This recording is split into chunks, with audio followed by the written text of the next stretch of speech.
요즘은 성탄 시즌이 되면 지구촌 어디서나 요란합니다.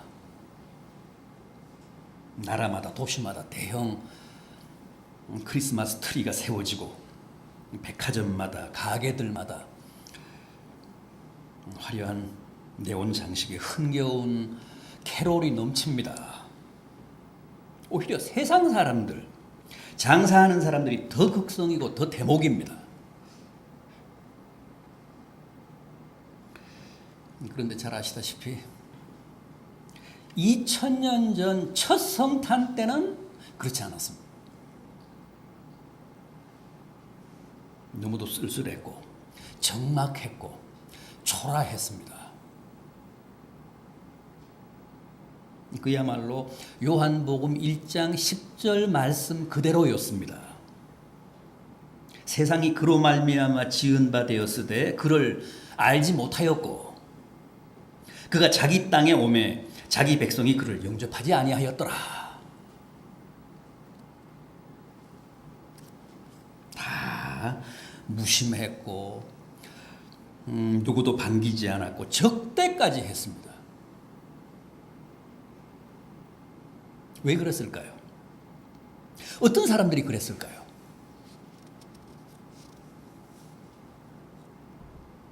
우선 정치인들, 권력가들,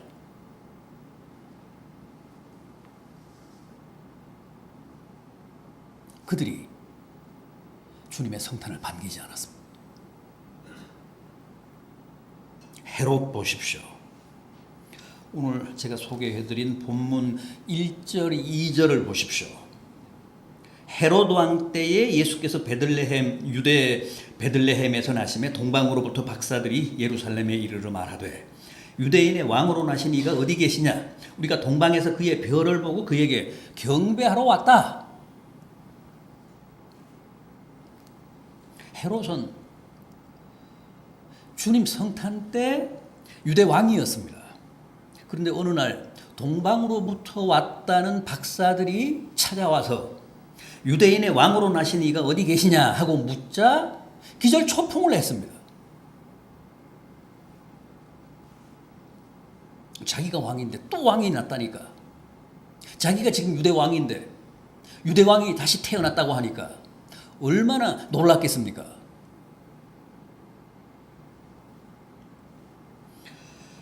7절 8절을 보십시오. 이에 헤롯이 가만히 박사들을 불러 별이 나타난 때를 자세히 묻고 베들레헴으로 보내며 이르되 가서 아기에 대하여 자세히 알아보고 찾거든 내게 고하여 나도 가서 그에게 경배하게 하라.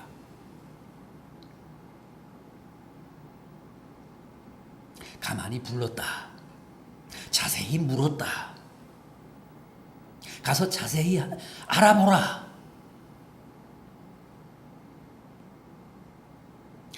이 헤롯은 지대한 관심을 보입니다. 그러나 그것은 주님을 경배하기 위해서가 아니라 사실이 확인되면 가서 죽이려고 그들을 가만히 불러서 자세하게 물었던 겁니다. 말로는 나도 가서 경배하기를 원하니까 가서 확인이 되면 내게 와서 고하라. 사실은 가서 죽이려고.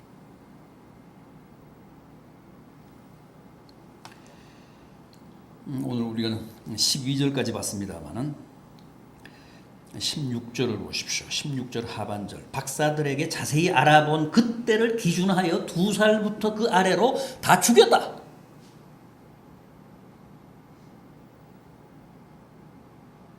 박사들이 천사의 계시를 받고 다른 길로 돌아갔거든요. 그러니까 화가 난 헤롯이 박사들에게 물어본 그 별이 나타난 때를 기준으로 2살 이하 영아들을 그 예루살렘과 베들레헴 일대의 모든 아기들을 다 살해한 겁니다.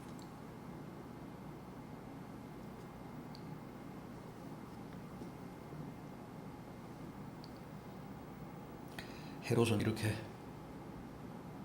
성탄하신 주님을 없애기 위해 수많은 영아들을 무참하게 살해한 인물입니다. 여러분, 어느 시대나 정치가들이나 권력가들은 주님을 달가워하지 않습니다. 주님의 존재를 환영하지 않습니다. 그들은 주님이 자기들의 권력에 위협이 된다고 느낍니다. 자기들의 권력에 덕될 게 없다고 생각을 합니다.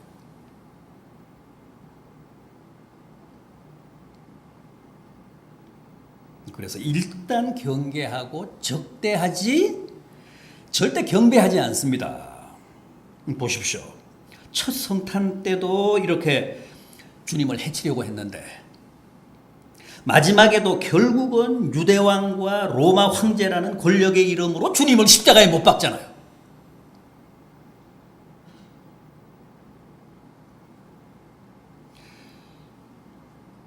그들이 주님을 십자가에 못 박고 죄패를 달았죠. 십자가에 죄패를 달았습니다. 주님의 죄목을 달았습니다. 뭐라고 했습니까? 유대인의 왕이라고 했잖아요. 유대인의 왕이 주님의 죄목입니다. 주님이 유대인의 왕 노릇을 했다는 거예요. 그게 공식적인 주님의 죄명입니다. 그래서 주님은 정치범으로 돌아가셨습니다.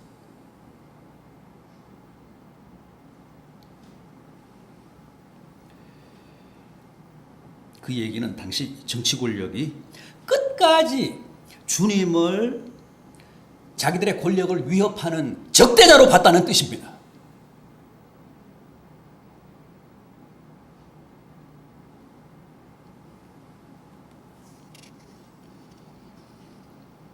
이렇듯 정치가 권력가들은 어느 시대나 주님의 천적이었습니다.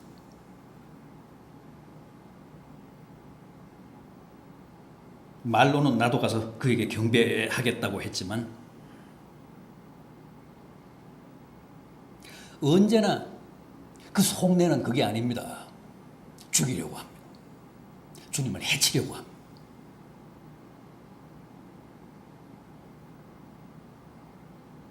따라서 이 헤롯이야말로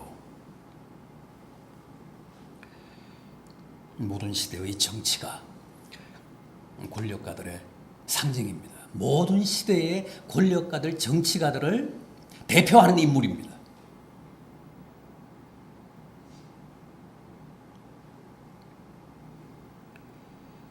다음은 제사장과 서기관들입니다. 이 사람들은 어떤 사람들입니까? 직업적인 종교가들이잖아요.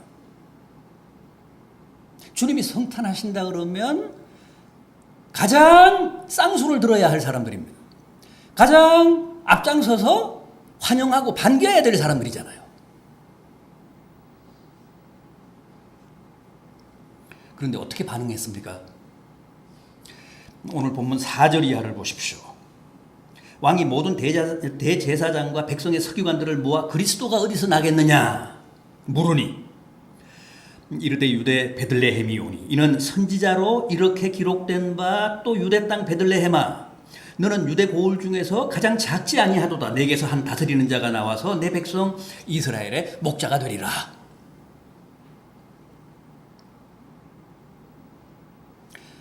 구약 미가서에 이렇게 생생하게 이렇게 구체적으로 콕 찍어서 예언이 되어 있나이다. 그래서 메시아는 그리스도는 베들레헴으로 오십니다. 베들레헴에서 성탄하십니다.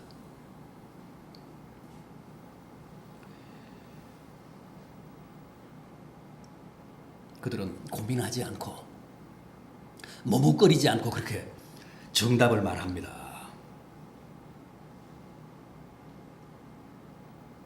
그러면서 미가서 5장을 그 근거로 제시하잖아요. 유대 땅 베들레헴아 너는 유다 고을 중에 가장 작지 아니하도다 내게서 한 다스리는 자가 나와서 내 백성 이스라엘의 목자가 될 것이다. 성경 박사답잖아요. 대제사장이며 서기관들은 성경 박사들인데 그렇게 구약에서 예언한 대로 정확히 주님의 탄생지, 주님의 성탄지를 맞췄습니다. 그리고는 어떻게 했습니까? 누구보다도 먼저 베들레헴으로 달려가서 성탄하셨다는 예수님을 확인하고 경배했습니까? 놀랍게도 그들 중에 한 사람도 베들레헴으로 달려간 사람은 없습니다.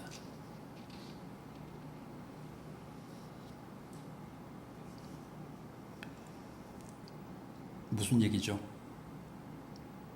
남에게는 그리스도의 탄생지가 베들레헴이라고 쪽집게처럼 가르쳐 줬지만 정작 자기들은 성탄하신 주님을 찾아가서 경배할 뜻이 없었다는 겁니다.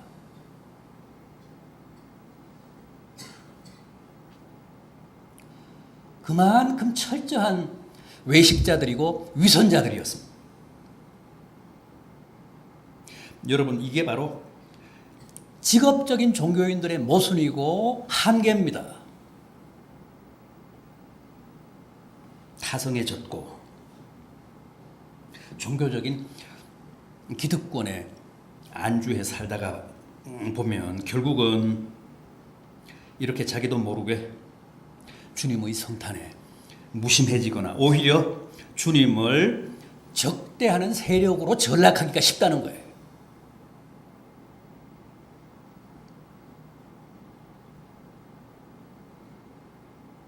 주님이 오시면 자기들이 지금 누리고 있는 종교적인 기득권이 흔들린다고 생각한 겁니다. 판이 깨진다고 생각한 겁니다.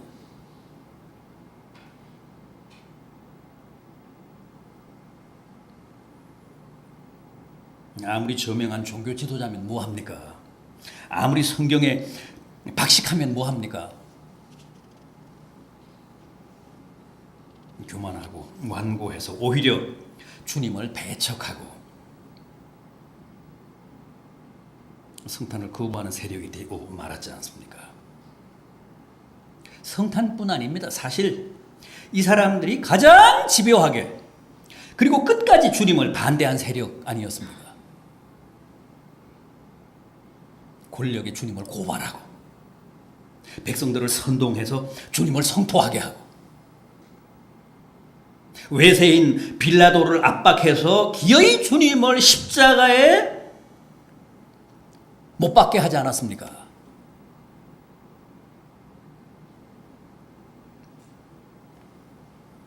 그게 다 종교인들이 한 일입니다. 종교 지도자들이 한 일입니다.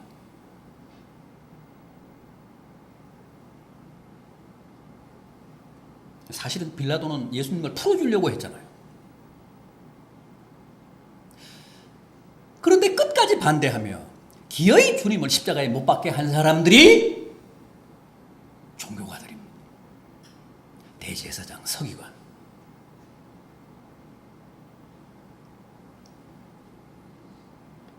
그러니까 주님의 십자가는 종교인들과 정치인들이 야합해서 만들어낸 합작품입니다. 거기에 일반 군중들이, 예루살렘 시민들이 들러리를 선 겁니다.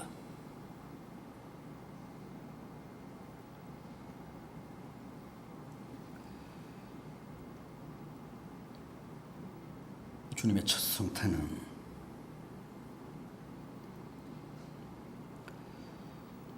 이렇게 가장 앞장서서 환영을 해야 할 종교인들로부터도 전혀 환영을 받지 못한 가운데 이루어진 가장 안타깝고도 어처구니 없는 사건이었습니다.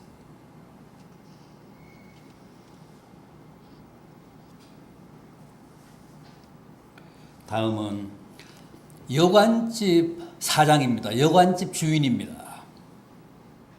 이 사람은 사업가죠. 장사하는 사람입니다. 누가복음 2장 7절입니다. 첫 아들을 낳아 강보에 싸서 구유에 뉘었으니 이는 여관에 있을 곳이 없음이 이로라. 마리아가 외양간에서 아기 예수님을 낳아 말 구유에 뉘었다는 대목인데,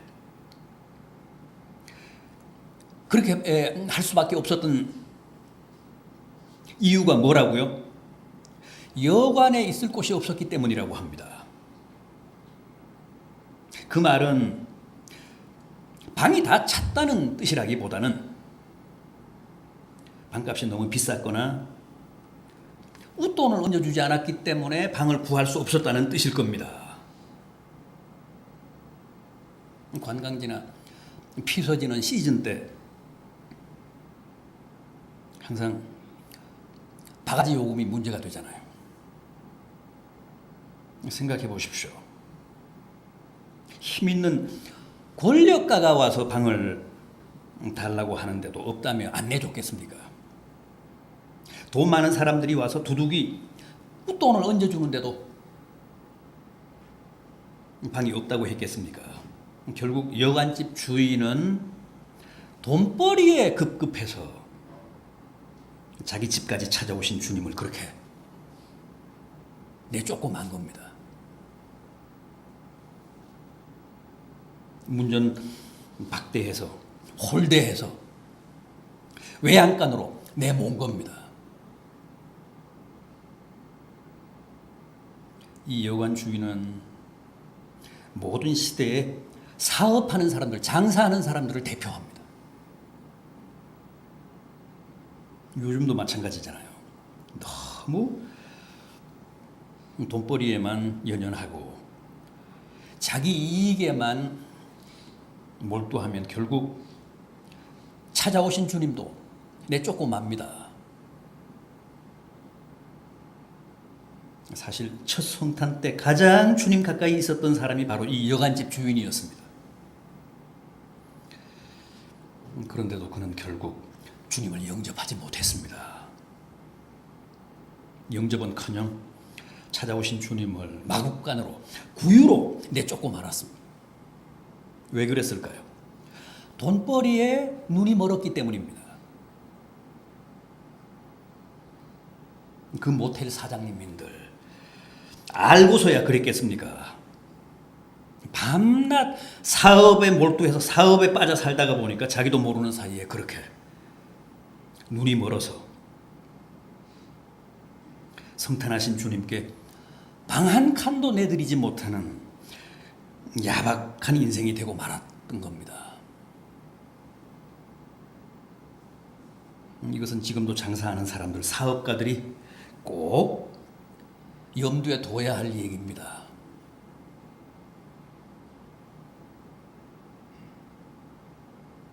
또 있습니다. 당시 예루살렘 시민들입니다. 본문 1절 이하를 다시 보십시오.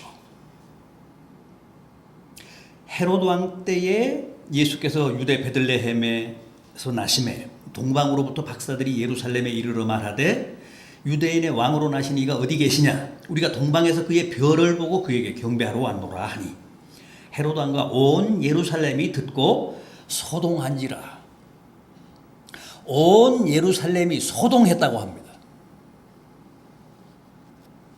동방 박사들이 예루살렘에 당도해서 곧장 헤롯 왕을 찾아간 게 아니고 처음에는 예루살렘 거리에서 이 사람 저 사람을 붙잡고 탐문을 했던 것 같습니다. 유대인의 왕으로 나신 이가 어디 계시냐? 우리가 동방에서 그의 별을 보고 찾아왔노라. 그에게 경배하기를 원하노라. 어디 계시냐? 사람들에게 그렇게 물었던 것 같습니다. 그런데 예루살렘 사람들이 그 소리를 듣고 소동했다는 거예요. 그럼에도 보십시오. 그들 중 누구 하나도 불과 7km, 20리도 안 되는 베들레헴으로 달려가 주님의 성탄을 확인한 사람은 없었습니다. 주님의 성탄을 확인하고 경배한 사람은 없었습니다. 이방인들인 동방 박사들은 저 먼 페르시아에서 2년간이나 순례해서 그 예루살렘까지 왔는데 정작 메시아를 손꼽아 기다린다는 유대인들은 예루살렘 시민들은, 예루살렘 사람들은 그들의 코앞에서 이루어진 주님의 성탄에 대해 그토록 무심했습니다.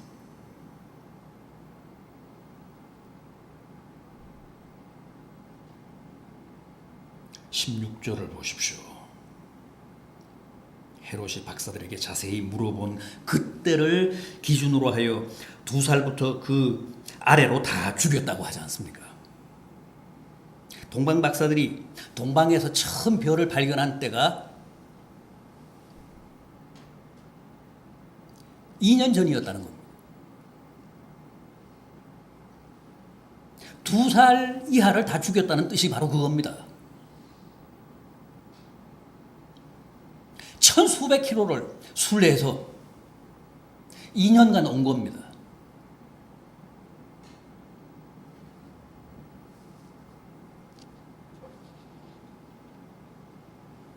그러나 예루살렘 사람들은 불과 7km 떨어진 베들레헴으로 달려가지 않았습니다.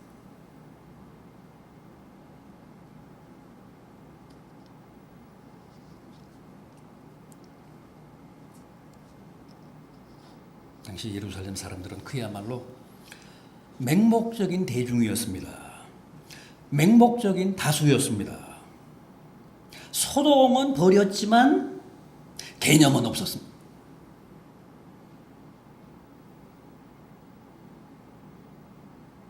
그런데 그건 어느 시대나 마찬가지입니다. 언제나 리얼한 현실입니다. 요즘도 보십시오. 성탄절이 다가오거나 오늘 같은 성탄 전일, 크리스마스 이브가 되면 한바탕 소동을 벌이잖아요. 전 세계가, 지구촌이. 그러나 저 많은 사람들 중에 올해도 과연 몇 명이나 성탄하신 주님을 진심으로 영접할까요? 몇 명이나 주님을 가슴에 안을까요?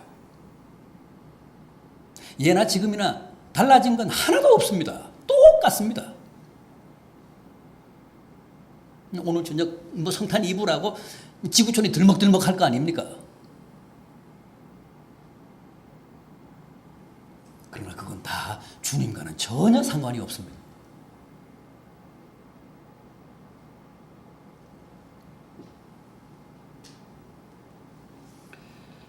절대 맹목적인 다수가 벌이는 공허한 소동에 휘둘리지 마십시오. 세상 사람들의 가락에 춤추지 마십시오. 거듭 말씀드리지만 그들의 소동은 주님의 성탄과는 아무런 상관이 없습니다.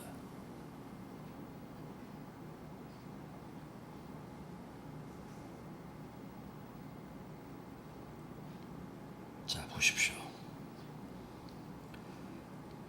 2017년 전 첫 성탄 때는 정치가, 종교가, 상인, 예루살렘 시민들이 다 이렇게 성탄에 대해 우호적이지 않았습니다.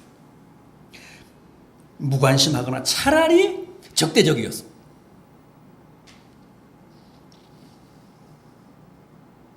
얼마 전 미국의 트럼프 대통령이 이스라엘을 지지하며 예루살렘을 이스라엘의 수도로 인정한다고 전 세계를 향해 선언을 했습니다.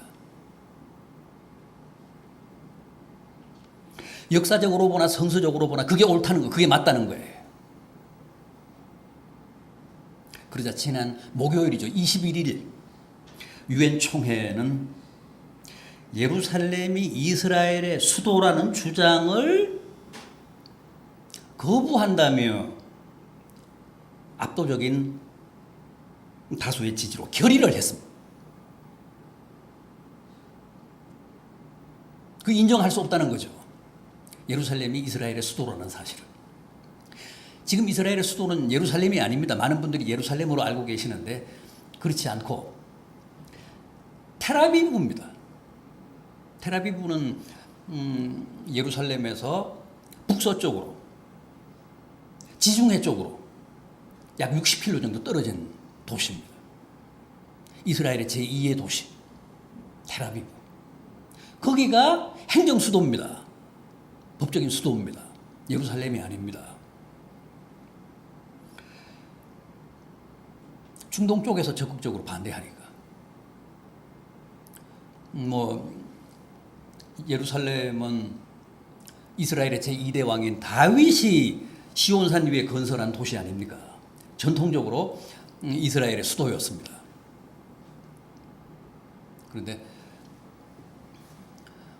이스라엘이 재건되면서 결국은 예루살렘을 수도로 삼지 못하고 텔아비브를 수도로 삼았죠.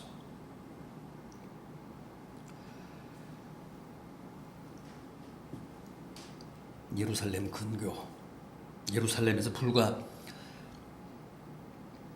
7km 떨어진 작은 마을 베들레헴에서 주님이 성탄하신 지 2000년이 지났는데도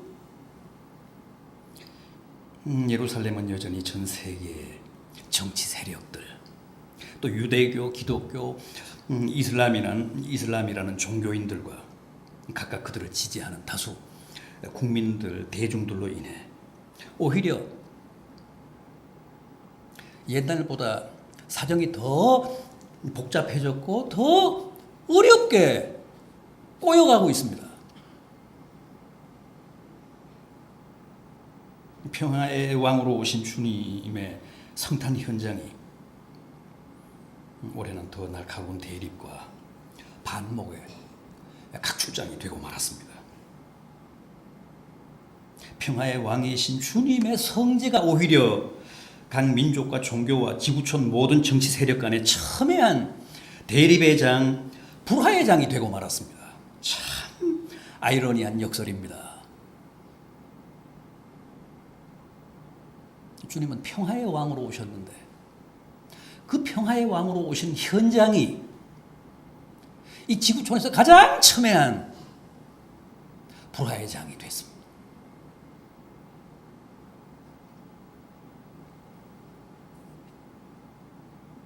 2000년 전 주님 시대나 지금이나 하나도 변한 게 없다는 뜻입니다.